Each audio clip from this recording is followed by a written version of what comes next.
تعظیم کی ہے جس نے محمد کے نام کی۔ الحمدللہ، اللہ تعالیٰ کا بڑا فضل اور احسان ہے کہ اللہ تعالیٰ نے ہماری زندگی میں ایک اور شب قدر کو داخل فرمایا۔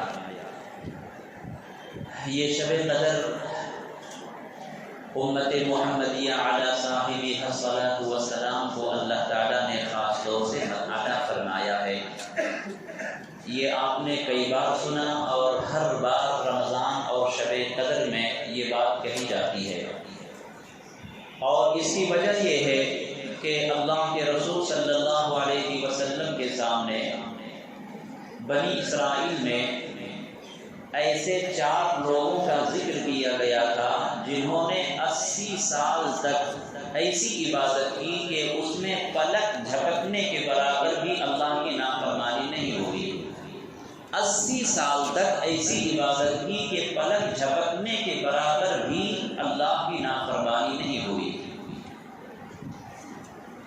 اسی طریقے سے ایک ایسے شخص کا ذکر ہوا جس نے 1000 بار جہاد کیا، بہت بار جہاد کیا۔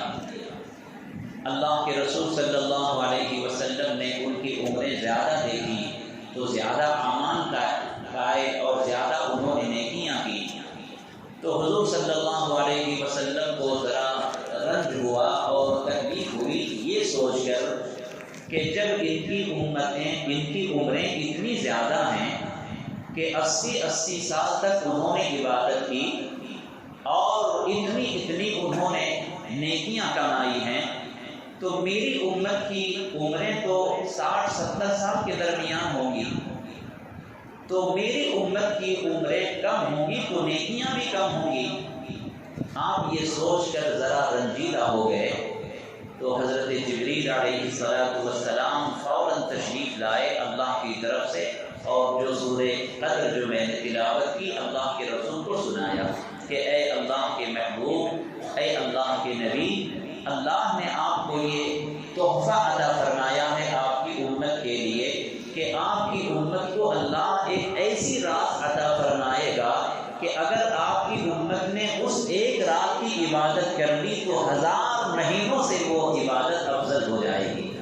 یعنی اگر کسی بندے کو ایک رات شب قدر حاصل ہو گئی تو پچھلی امتیں جو 1000 سال تک عبادت کرتی رہیں، 80 سال تک عبادت کرتی رہیں، اگر امت محمدیہ میں کسی ایک بندے کو ایک رات نصیب ہو گئی تو اللہ تعالیٰ اس کی زندگی میں اتنی نیکیاں عطا فرمائے گا کہ وہ 1000 سال پچھلی امتیں زندہ رہ کر جو عبادتیں کرتی تھیں وہ ہمارے سامنے وہ ٹک نہیں سکتی، ان کی عبادتیں ہرگز نہیں بڑھ سکتی۔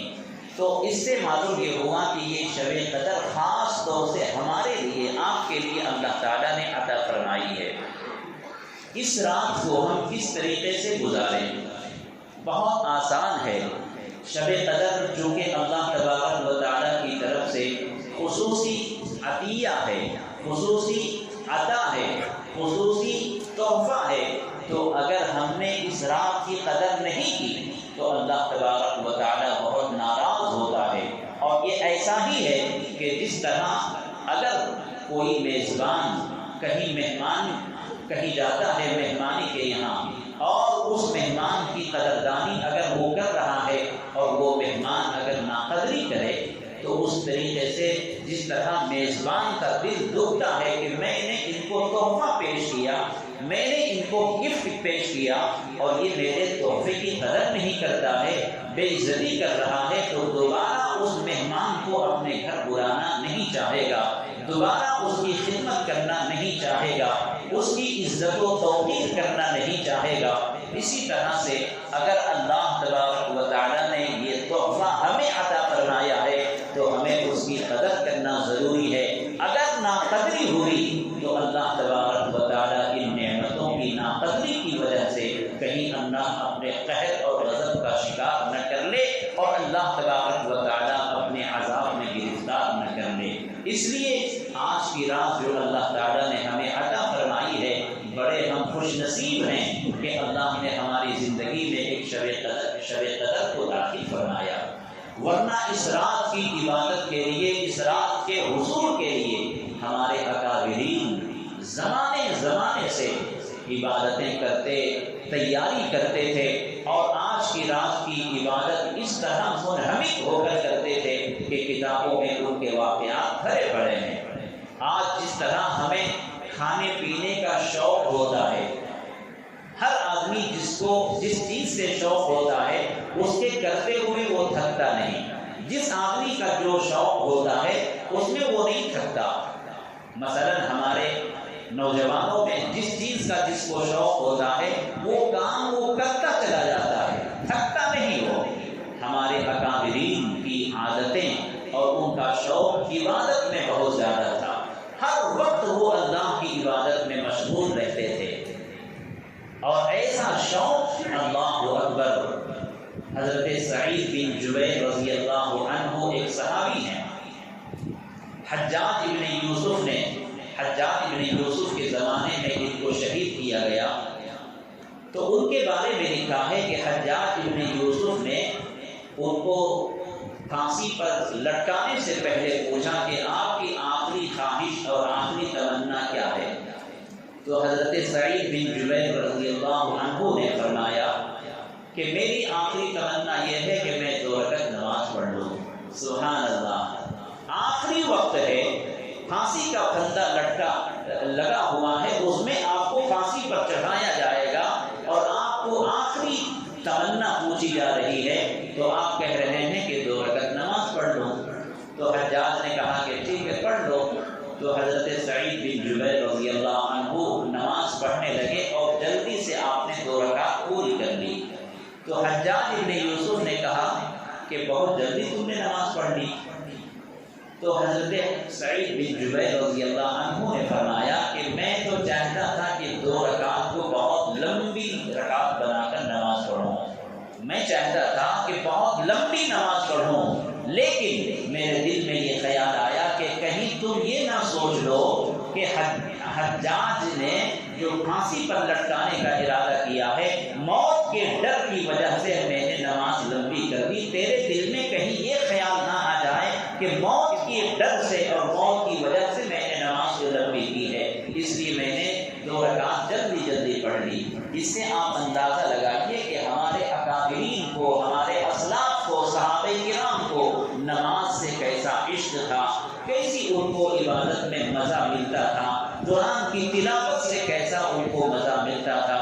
حضرت امام شافعی رحمۃ اللہ علیہ کے بارے میں آتا ہے کہ وہ اپنے مقام سے جب حج کے لیے تشریف لے جانے لگے تو 16 دن ان کو لگے، راستے میں 16 دن کا سفر تھا۔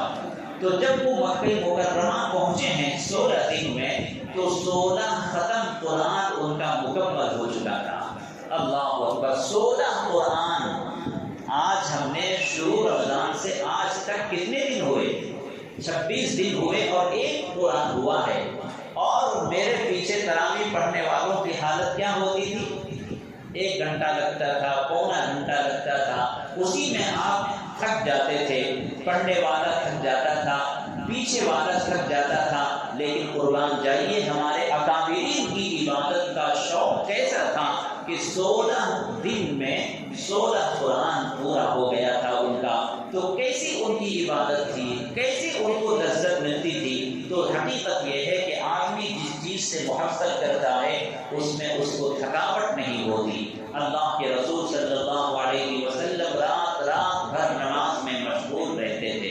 آپ کے پاؤں میں، پائے اقدس میں ورم آ جاتا تھا، سوجن آ جاتا تھا، لیکن آپ نماز میں منہمک ہوتے تھے۔ اسی طریقے سے کئی اکابرین ان کے واقعات لکھے ہیں، انہوں نے اپنی زندگی کے ایک سیکنڈ کی ایسی حفاظت کی، جو چیزیں ضروری ہوتی تھیں ان کے لیے، جیسے کھانا پینا، ان کو بھی انہوں نے مختصر کر رکھا تھا۔ جو روٹی چبا کر اپنی بھوک مٹا سکتے تھے، چاول کھا کر بھوک مٹا سکتے تھے، انہوں نے روٹی کھانا چھوڑ دیا، پینے کی چیزوں سے اپنی پیاس بجھا لیتے، بھوک مٹا لیتے اور عبادت میں مصروف رہ جاتے تھے۔ ستو کھا کر وہ اللہ کی عبادت کرتے تھے، ذکر و اذکار میں لگے رہتے تھے۔ تو عرض یہ ہے کہ آج کی رات اللہ تعالیٰ نے ہمیں موقع دیا ہے، تحفے میں عطا فرمایا ہے، اپنے روحے رب کو منانا ہے۔ چند قطرے آنسو اگر آپ کی آنکھوں سے نکل جاتے ہیں، خدا کی قسم اللہ تعالیٰ نے ہمارے گناہوں کی وجہ سے جو جہنم کو دہکا رکھا ہے، آج چند قطرے آنسو بہانے سے وہ جہنم کی آگ ٹھنڈی ہو جائے گی جس کو ہم نے اپنے گناہوں سے جلا رکھا ہے۔ وہ بڑا خوش نصیب آدمی ہے جس کے چہرے پر اس کے آنسو ٹپکتے ہوں۔ ہم دنیا کی محبت میں روتے ہیں، اپنی بیوی کی محبت میں روتے ہیں، اپنی آل اولاد اور بزنس کے لاس پر روتے ہیں، اگر کبھی ہمارا کاروبار کا نقصان ہو گیا روتے ہیں، دوست کی جدائی پر روتے ہیں۔ یہ رونا ہمارے کام نہیں آئے گا، وہی رونا کام آئے گا جو اللہ کی محبت میں، اللہ کے خوف میں جو روتا ہے، وہی آنسو ان کے لیے مغفرت کا ذریعہ بنتے ہیں۔ تو آج میرے دوستوں اپنے رب کو منانے کی رات ہے، جاگنے کی رات نہیں ہے۔ ہم اور آپ نے یہ ایک ہوا کھڑا کر دیا ہے، جاگنے کی رات ہے۔ جاگ کر کیا ملے گا؟ اگر ہم اور آپ آج کی رات جاگ کر، فقط جاگ کر اگر گزار دیں، کیا فائدہ ہوگا؟ جس طرح اور راتیں ہم جاگ کر گزار دیتے ہیں، اگر ہم نے آج کی قیمتی رات بھی جاگ کر گزار دی تو ہم سے بڑا بد نصیب کوئی نہیں ہوگا۔ اللہ کے رسول صلی اللہ علیہ وسلم نے فرمایا کہ جس نے شب قدر میں تھوڑی دیر کے لیے من قام ایمانا و احتسابا غفر له ما تقدم من ذنبه، اگر کسی نے لیلۃ القدر میں تھوڑی دیر کے لیے بھی قیام کیا، تھوڑی دیر کے لیے بھی کھڑے ہو کر اس نے اللہ کی عبادت کی، 2 رکعت ہی صحیح اس نے اگر نماز پڑھ لی، اللہ تعالیٰ اس کے تمام پچھلے گناہوں کو معاف کر دیتا ہے۔ یعنی آپ کی زندگی، آپ کی عمر ابھی جتنی ہو چکی ہو، پچھلے تمام گناہوں کو اللہ معاف کر رہا ہے۔ ایک دم جدید ہو جاتے ہیں، آپ نئے ہو جاتے ہیں، رینول ہو جاتے ہیں۔ اگر آپ نے شب قدر میں 2 رکعت بھی نماز پڑھ لی ایمان و یقین کے ساتھ، امید و یقین کے ساتھ، تو اللہ تعالیٰ ہمیں ایسا بنا دیتا ہے کہ پچھلے سارے گناہوں کا ریکارڈ ختم ہو جاتا ہے۔ تو آج کی رات اگر ہم نے صرف جاگ کر گزار دی تو اللہ تبارک و تعالیٰ کی اس نعمت اور اس محبت والے تحفے کو ہم ٹھکرا رہے ہیں کہ ہم نے جاگ کر صرف گزار دیا۔ اس لیے صرف جاگنا نہیں ہے، جاگ کر کام کرنا ہے، اور بہت اچھا موقع ہے ہمارے لیے۔ الحمدللہ مسجدیں بھی کھلی رہتی ہیں، گھر کے اندر، گھر کی چھتوں کے اوپر، جہاں آپ کا دل لگے، جہاں آپ کو کوئی ڈسٹرب نہ کرے، جہاں آپ کو شیطان نہ بہکا سکے۔ شیطان ایک تو اصلی شیطان ہے، دوسرے وہ بھی شیطان ہے جو شیطانوں والا کام کرے۔ شیطان کا کام کیا ہے؟ عبادت سے روک دینا، عبادت سے بہکا دینا۔ اب آپ کا کوئی بھی دوست جو عبادت سے روک دے وہ بھی شیطان ہی ہے، جو عبادت سے بہکا دے، جو صحیح راستے سے بھٹکا دے، جو مسجد سے دور کر دے، وہ بھی آپ کے لیے کیا ہے؟ شیطان ہے، وہ آپ کا دوست نہیں ہے۔ شیطان ہے وہ جو آپ کو عبادت سے دور کر رہا ہے، اللہ کی محبت سے دور کر رہا ہے۔ میرے دوستو، آج کی رات ہر ایک کو نصیب نہیں ہوتی۔ کتنے لوگ تھے ہمارے درمیان جو پچھلے سال ہمارے ساتھ تھے، آج وہ نہیں ہیں، اور اللہ کو معلوم کہ ہمارے درمیان میں جو آج ہیں آئندہ رمضان کی شب قدر میں نہیں ہوں گے۔ اللہ کے رسول صلی اللہ علیہ وسلم ایک مرتبہ صحابہ کرام کے درمیان تشریف فرما تھے۔ آپ نے پوچھا، اے میرے صحابہ، تم اپنی زندگی اور موت کو کیسے سمجھتے ہو؟ اپنی موت کو تم کتنی قریب سمجھتے ہو؟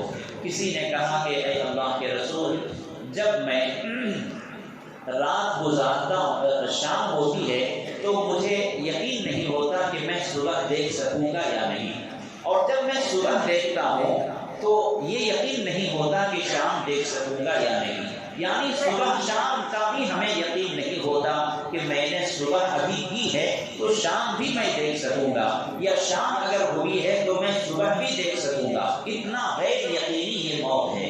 کسی صحابی نے کہا، اے اللہ کے رسول، میں ایک پیر اٹھاتا ہوں دوسرا پیر زمین پر رکھ سکوں گا یا نہیں، اس کا بھی یقین نہیں ہے۔ اللہ کے رسول صلی اللہ علیہ وسلم نے فرمایا، اے میرے صحابہ، جب میں نماز پڑھتا ہوں اور جب اپنی رکعت پوری کرتا ہوں اور ایک طرف سلام پھیرتا ہوں تو دوسری طرف سلام پھیر سکوں گا یا نہیں، یہ بھی مجھے یقین نہیں ہوتا ہے۔ اور آپ سمجھتے ہیں کہ ابھی کیا ہے، ابھی ہماری عمر کیا ہے، آئندہ رمضان میں عبادت کریں گے، آئندہ شب قدر میں عبادت کریں گے، آج موج و مستی کر لیں۔ اللہ کے رسول فرماتے ہیں ایک طرف سلام پھیر کر دوسری طرف سلام پھیرنے کی کوئی گارنٹی نہیں ہے۔ اور آج ہم کتنے نادان ہیں، کتنی زندگی ہم نے یہی کہہ کر گزار دی کہ آئندہ کر لیں گے، آج نہیں سبا کر لیں گے، آئندہ کر لیں گے۔ آئندہ کل کو کس نے دیکھا ہے میرے دوستو؟ اس لیے آج کی رات جو ملی ہے، خدا کی قسم قسمت اپنی جگہ لو، اپنی قسمت جگا لو، اپنی بگڑی بنا لو، اپنے رب کو بنا لو۔ قیامت کے دن کوئی ہمارا کام آنے والا نہیں ہے، قبر کے اندر کوئی کام آنے والا نہیں ہے۔ جو اللہ نے ہمیں زندگی دی ہے، اس میں جو کچھ ہم کام کریں گے وہی کام آنے والا ہے۔ اللہ کو راضی کرنے والے کام کر لو۔ اللہ تبارک و تعالیٰ نے آج جو موقع دیا ہے، اس موقع کو جنہوں نے سنبھالا، اس موقع کو جنہوں نے کام میں لایا، وہی خوش نصیب ہے۔ باقی دوسرے لوگ جو وقت کو گزار دیتے ہیں، وقت کی قدر نہیں کرتے، ان کے لیے کوئی اہمیت کی چیز نہیں ہوتی۔ شب قدر گر ہما شب قدر بودے، شب قدر بے قدر بودے۔ اگر تمام راتیں شب قدر ہو جاتی تو شب قدر کی کوئی قدر نہیں ہوتی، شب قدر کی کوئی اہمیت نہیں ہوتی۔ تو اللہ تعالیٰ نے ہمیں یہ شب قدر سے نوازا ہے۔ اور ایک اچھی بات، اللہ کے رسول صلی اللہ علیہ وسلم نے شب قدر کی پہچان کیا ہے اس کی بتائی ہے۔ پہچان کیا ہے؟ ایک تو پہلے عشرے میں اور دوسرے عشرے میں نہیں ہے، آخری عشرے میں شب قدر ہے، چھپی ہوئی ہے، کون سی رات ہے؟ تو تاک راتوں میں تلاش کرنے کا حکم دیا ہے، تاک راتوں میں۔ تو 21 میں ہم نے تلاش کیا، 23 میں تلاش کیا، 25 میں تلاش کیا، اور آج 27 ہے۔ آج کی رات میں ہمیں تلاش کرنا ہے۔ لیکن حالات کے اعتبار سے، موسم کے اعتبار سے آج کے بارے میں کئی علماء نے اشارہ فرمایا ہے کہ آج 27ویں شب ہے اور شب جمعہ بھی ہے۔ کل کون سا دن ہے؟ جمعہ ہے۔ 27ویں شب ہے، تاک رات ہے اور شب جمعہ بھی ہے، اور آج موسم بھی بڑا سہانا ہے۔ آج اتنی گرمی پتہ نہیں مجھے محسوس نہیں ہو رہی ہے۔ گزشتہ دنوں میں جو گرمی تھی وہ گرمی نہیں ہے، باہر بھی اتنی گرمی نہیں ہے، موسم بھی سہانا ہے۔ تو جو علامتیں بتلائی گئی ہیں شب قدر کی، الحمدللہ وہ علامتیں پر کچھ نہ کچھ ظاہر ضرور ہو رہی ہیں۔ تو عین ممکن ہے کہ آج کی رات جو ہمیں ملی ہے، ممکن ہے کہ آج شب قدر ہو۔ اور میرے دوستو، جس کو بھی شب قدر مل گئی وہ اللہ تبارک و تعالیٰ نے اس کو ایسا بنا دیا جیسے پچھلا کوئی گناہ نہ ہو۔ تو اس لیے کوئی اپنے وقت کو ضائع نہ کرے۔ میں یہاں تک عرض کرتا ہوں کہ جہاں آپ کو طبیعت لگے، جو آپ کو عبادت کرنے میں آپ کا ساتھ دے، ان کا ساتھ پکڑیں۔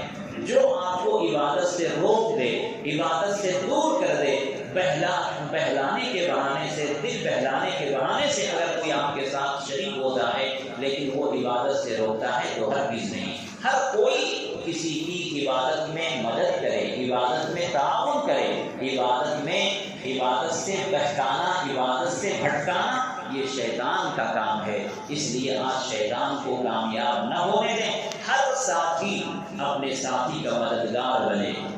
جو بھی عبادت کرنا ہے، جہاں بھی کرنا ہے، اللہ تعالیٰ کو حاضر و ناظر رکھ کر آج اپنے ماضی کو یاد کرتے ہوئے، اپنے گزرے ہوئے زمانے کو یاد کرتے ہوئے اللہ تعالیٰ سے رو کر التجا کر کے اللہ تعالیٰ سے آپ اپنے آہوزاری کو کریں۔ انشاءاللہ اللہ تعالیٰ کی رحمت ضرور ہمیں حاصل ہوگی۔ آج حالات بھی بہت خراب ہیں، حالات بہت ہی خراب سے خراب ہوتے جا رہے ہیں۔ ایک زمانے میں جب کوئی بات کہی جاتی تھی تو لوگوں کو سمجھ میں نہ آتی تھی۔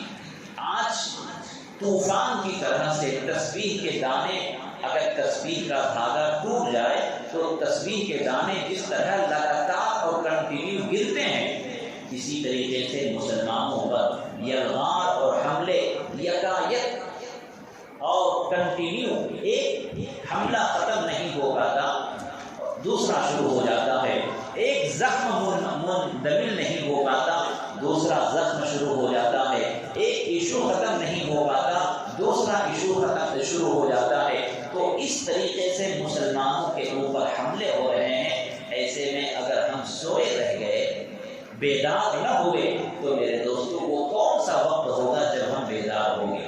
اس لیے ہمیں بیدار ہونا ضروری ہے، اور ہمارے علماء جو فرماتے ہیں ان باتوں پر عمل کرنا ضروری ہے۔ ہر زمانے میں ہماری رہبری کرنے والے کون ہیں؟ علماء ہیں۔ ہماری رہبری کرنے والے، ہمیں راستہ دکھانے والے، دین کی طاقت پہنچانے والے، دین کا راستہ بتانے والے یہ علماء ہیں۔ تو ان حالات میں جب یہ حالات خراب ہوئے ہیں تو ہمیں کیا کرنا چاہیے؟ سب سے پہلے ہمیں اپنے آپ میں تبدیلی لانا ہے، دین کے اعتبار سے تبدیلی لانا ہے، اعمال صالحہ کرنا ہے، گناہوں سے بچنا ہے، اللہ سے توبہ استغفار کرنا ہے۔ اگر ہم اپنے آپ کو نہ بدل سکے تو کسی دوسرے کو ہم نہیں بدل سکتے۔ تو سب سے پہلے ہمیں اپنی اصلاح کرنی ہے، نمازوں کی پابندی کرنی ہے۔ میرے دوستو، ہر آدمی ذرا سوچ کر دیکھے کہ آج ہماری مسجدیں الحمدللہ اتنی کھچاکچ بھری ہیں کہ مسجد کے اندر جگہ نہیں ہے، راستوں پہ چٹائی ڈال کر اور دوسری چیزیں فرش وغیرہ ڈال کر، پلاسٹک ڈال کر ہمیں وہاں نماز کے لیے جگہ ملتی ہے۔ آخر یہ بتائیے کہ رمضان گزرنے کے بعد یہی مسجدیں کیوں خالی ہو جاتی ہیں؟ کیوں پھر مسجدوں میں ہمیں اللہ کی طرف سے بلاوا نہیں آتا؟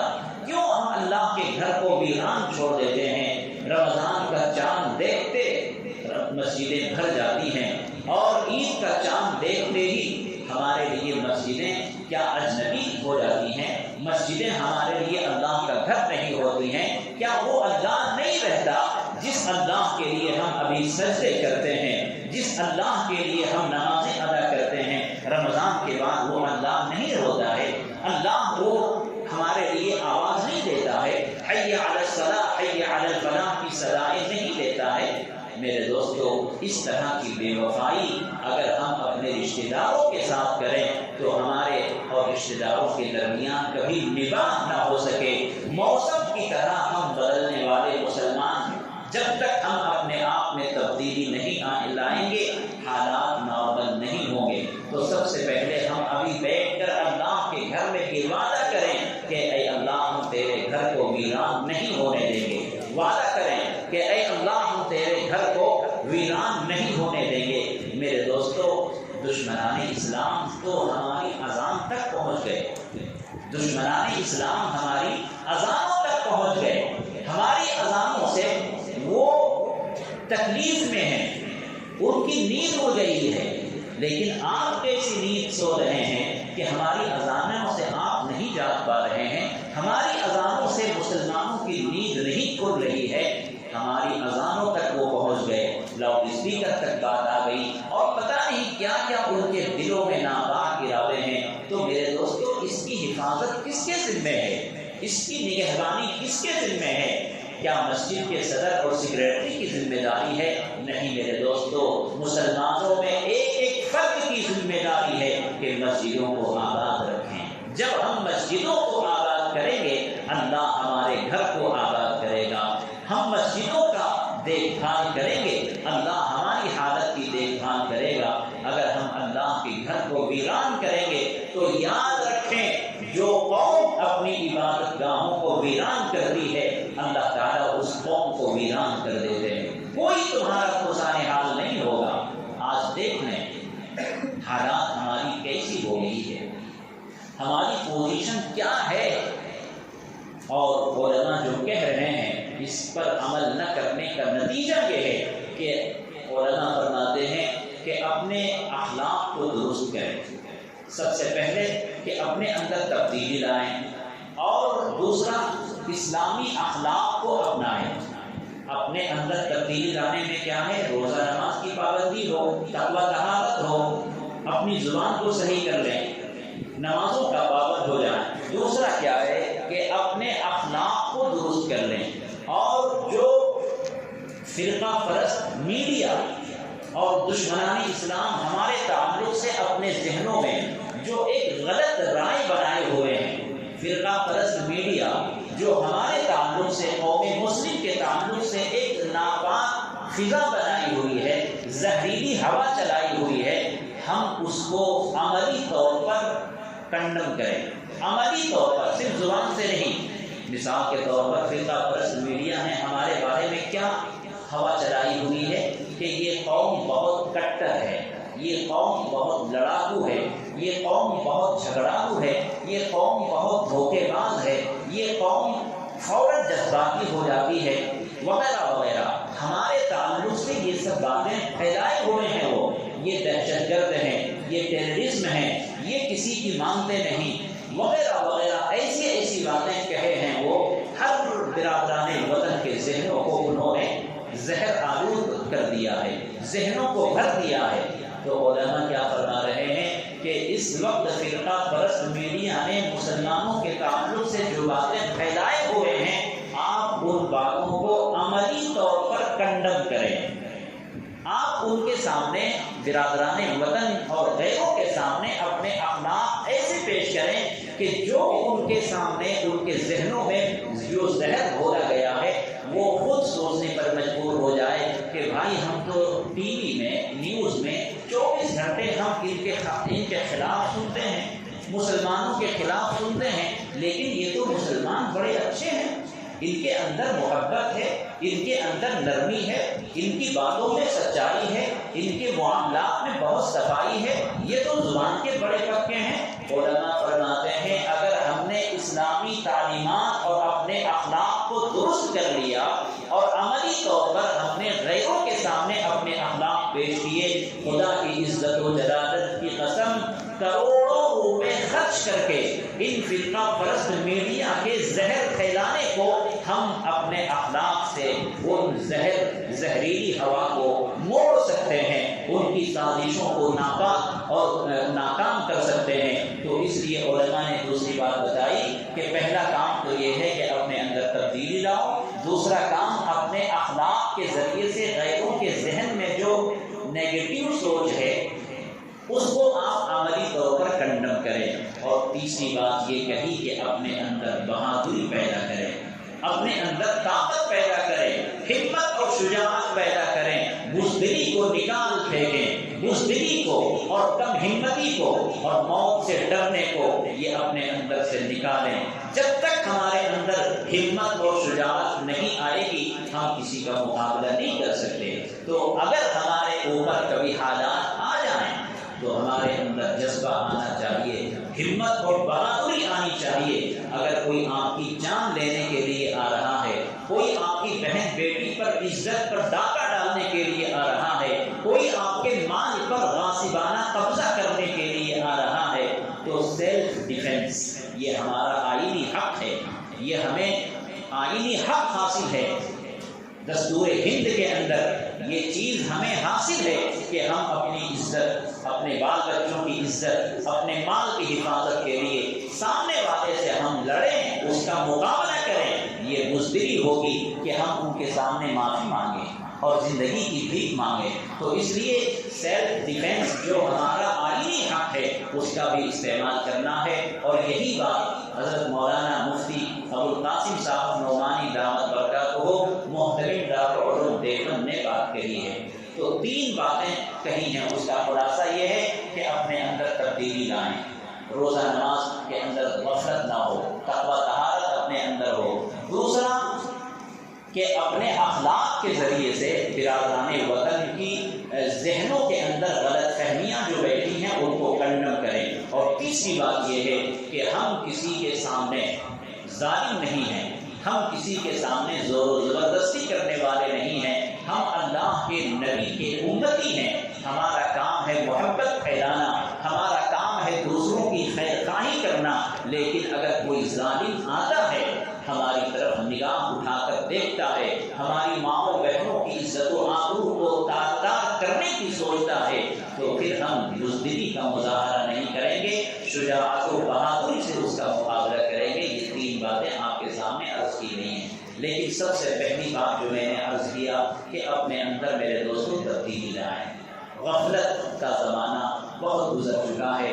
اب آپ پہلے کہتے تھے نا کہ یہ ادھر کا معاملہ ہے، ہمارا الحمدللہ کرناٹک بنگلور بہت اچھا ہے، بہت اچھا ہے، اللہ کرے بہت اچھا رہے، لیکن ہوا یہاں بھی پہنچ چکی ہے۔ دشمنان اسلام کی نگاہیں یہاں پڑی ہوئی ہیں، یہاں کی زرخیز زمین پر اور یہاں کے مسلمانوں پر، یہاں کی سیاسی شعور اور بیداری پر دشمنان اسلام کی نگاہیں ہیں۔ اس لیے ہمیں بیدار ہونا ضروری ہے۔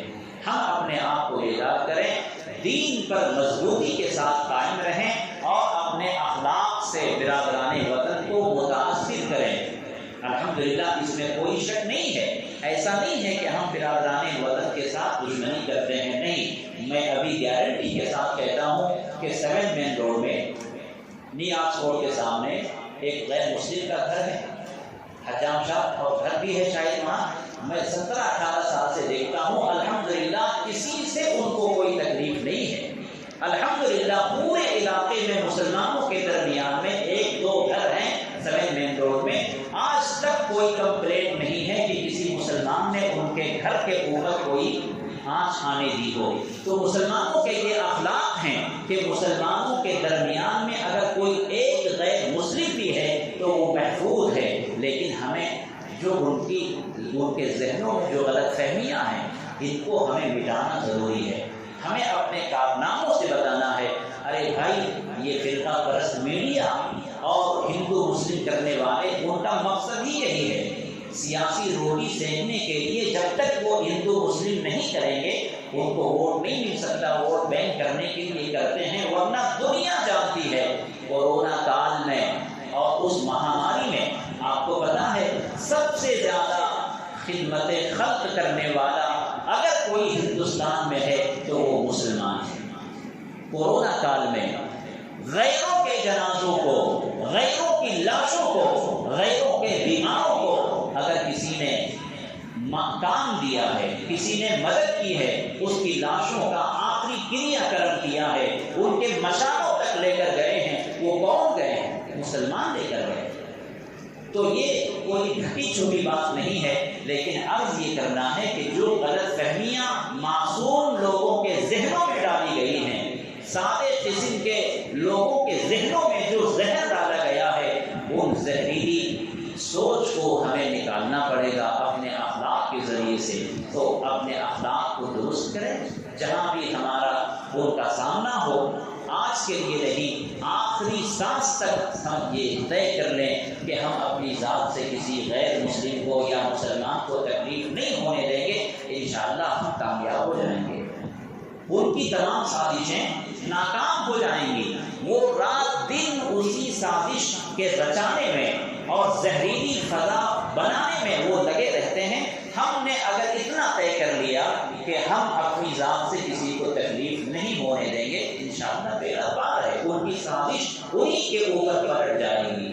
تو بہرحال میرے دوستو، آج کا یہ پیغام بہت ضروری تھا، کیونکہ شب قدر میں عوام کی بھیڑ ہے، ہر عام و خاص کا مجمع ہوتا ہے، اس لیے یہ ضروری چیزیں ہیں۔ باقی آج کی رات جو عبادت کی رات ہے، کوئی خاص عبادت نہیں ہے، جتنی چاہیں آپ عبادت کریں، 2 رکعت پڑھیں، 4 رکعت پڑھیں، تہجد کی نماز پڑھیں، صلاۃ التسبیح کی پڑھیں، قضائے عمری پڑھیں، سب آپ کے لیے کھلی چھوٹ ہے۔ قرآن کی تلاوت کریں، جو بھی آپ کر سکتے ہیں۔ حضرت عائشہ صدیقہ رضی اللہ عنہا نے اللہ کے نبی علیہ السلام سے پوچھا کہ اے میرے شوہر سردار اللہ کے رسول، اگر مجھے شب قدر نصیب ہو جائے، اگر ہمیں شب قدر مل جائے تو میں اللہ سے کیا مانگوں؟ اللہ اکبر۔ دیکھیے ہمارا سوال، آج کا سوال، ہر آدمی یہ سوچ سکتا ہے نا کہ حضرت شب قدر میں ہمیں کیا مانگنا، تو آج کا سوال جو تھا حضرت عائشہ صدیقہ رضی اللہ عنہا نے 1400 سال پہلے ہی پوچھ لیا۔ تو حضور صلی اللہ علیہ وسلم نے فرمایا کہ اے عائشہ، اگر تجھے شب قدر مل جائے تو یہ دعا پڑھو، کیا اللہم انک عفو کریم تحب العفو فاعف عنی. پڑھیے اللہم انک عفو کریم تحب العفو فاعف عنی. بس یہ دعا آپ اس کو اپنی زبان میں اگر آپ ترجمہ ہی کر لیں کہ اللہم انک عفو کریم، اے اللہ، اے کریم ذات، اے اللہ تو معاف کرنے والا کریم ہے. اللہم انک عفو کریم تحب العفو، تو کریم ہے، معاف کرنے والا ہے اور معافی کو بھی تو پسند کرتا ہے. فاعف عنی، اے اللہ تب تو مجھے معاف کر دے. کتنی شاندار دعا ہے کہ اے اللہ تو معاف کرنے والا کریم ہے، رحیم ہے اور تو معافی کو پسند کرتا ہے. تو اے اللہ جب تو معاف کرنے والا ہے، معافی کو پسند بھی کرتا ہے، تو اے اللہ مجھے معاف کر دے. اماں عائشہ نے کتنی شاندار دعا حضور صلی اللہ علیہ وسلم سے مانگی. اب اس دعا کے ذریعے سے آپ بیٹھے سوئے جس حالت میں ہو نماز پڑھیں، نماز کے بعد یہ دعا کر لیں، تسبیح صلاۃ التسبیح پڑھ لیں. اس کے بعد بھی آپ اپنی زبان سے یہ اردو میں بھی دعا کر لے سکتے ہیں.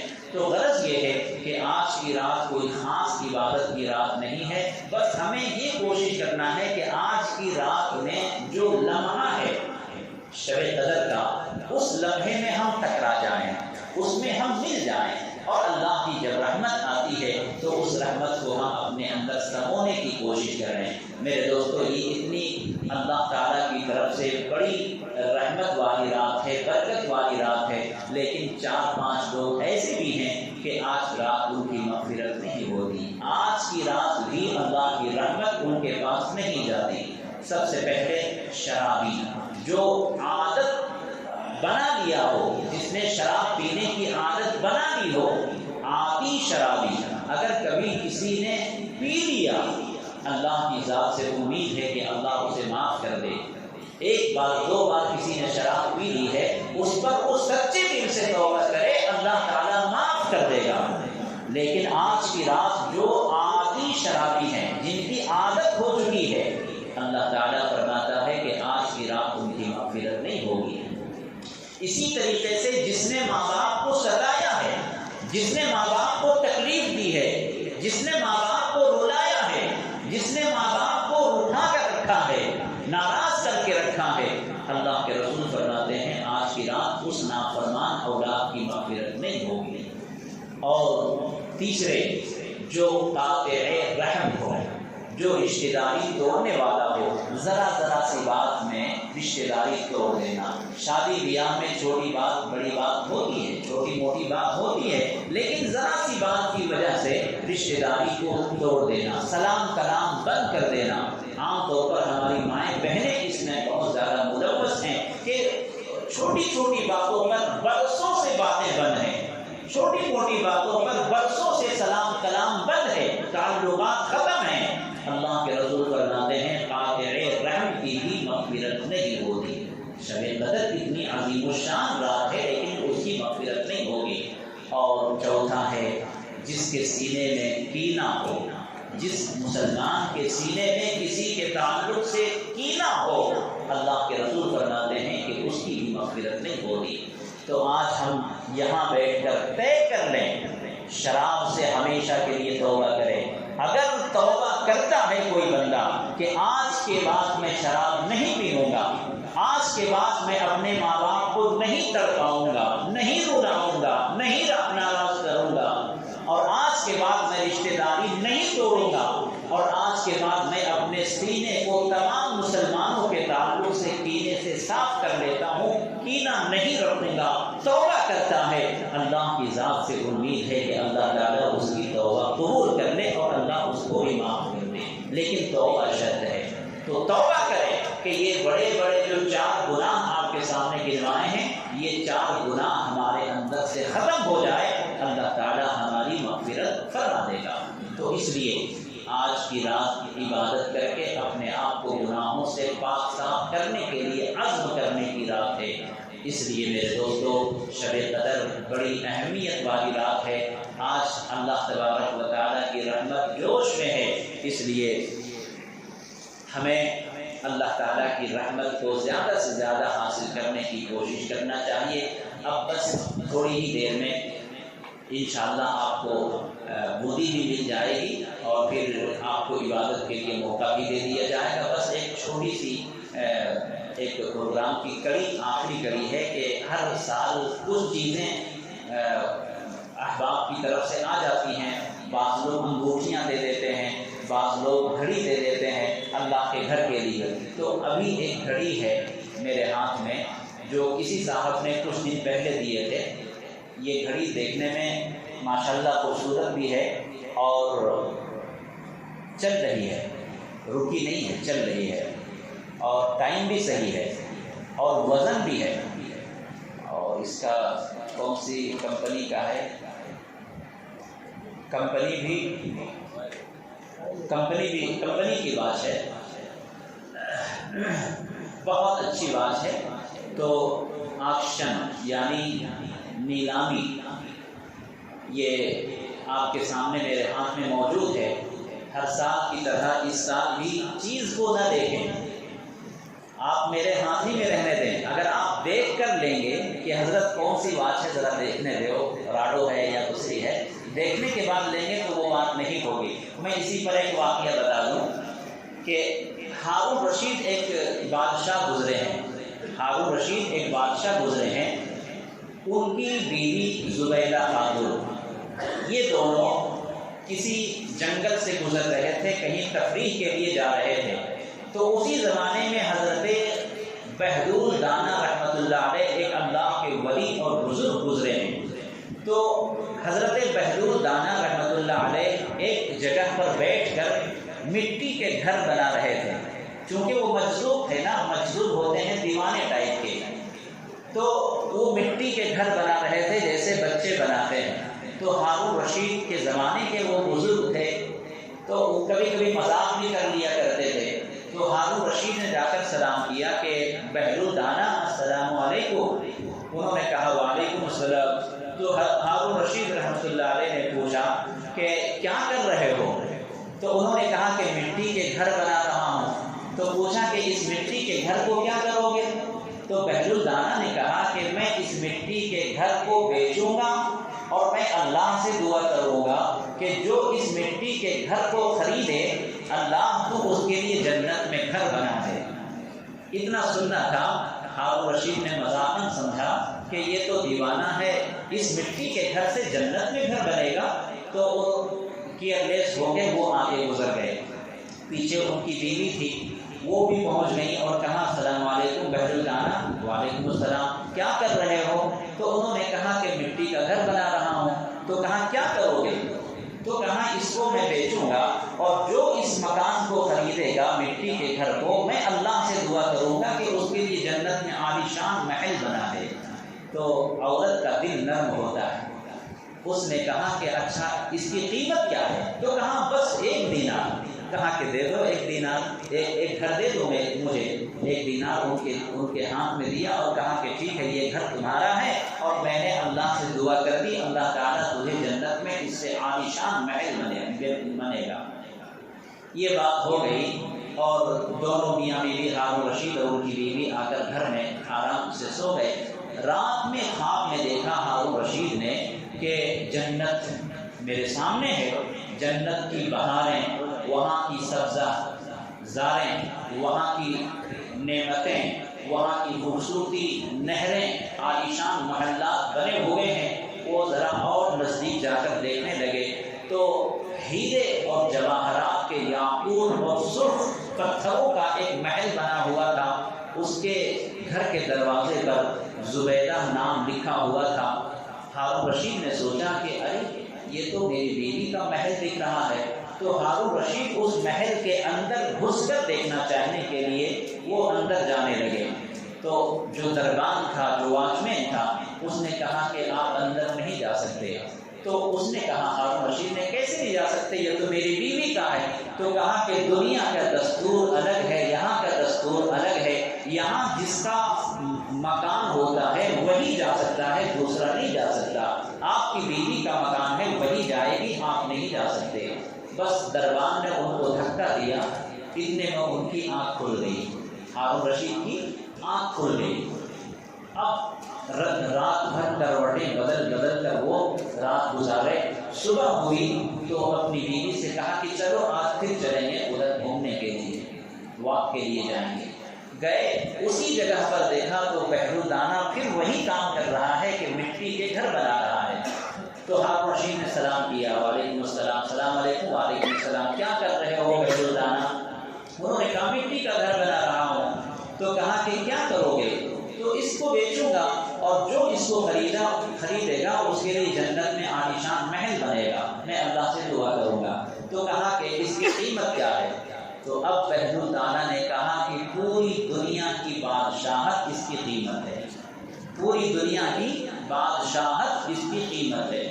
اب ہارون رشید حیران، کہا کہ بحر الدانہ کل تو آپ نے اسی گھر کو 1 دینار میں بیچا تھا اور آج پوری دنیا کی بادشاہت اس کی قیمت بنا دی، ایسا کیوں؟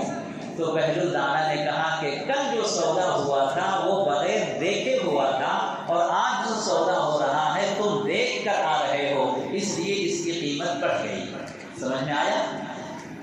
کل جو زبیدہ نے لیا تھا 1 دینار میں اور عالیشان محل بنا تھا، وہ بغیر دیکھے سودا ہوا تھا۔ جو اس گراف میں مال اٹھاتے ہیں دیکھ کر اٹھاتے ہیں یا لاٹ کا لاٹ اٹھا لیتے ہیں؟ دیکھ کر اٹھائیں گے تو اس کا ریٹ زیادہ ہوگا اور بغیر دیکھے اٹھائیں گے تو سستا ہوگا۔ تو ہارون رشید سے کہا بحر الدانہ نے کہ کل جو سودا ہوا تھا بغیر دیکھے ہوا تھا اور آج تم دیکھ کر آ رہے ہو، اس لیے اس کی قیمت بڑھ گئی۔ تو یہ واچ بغیر دیکھے کا سودا کرنا ہے، دیکھ کر کریں گے تو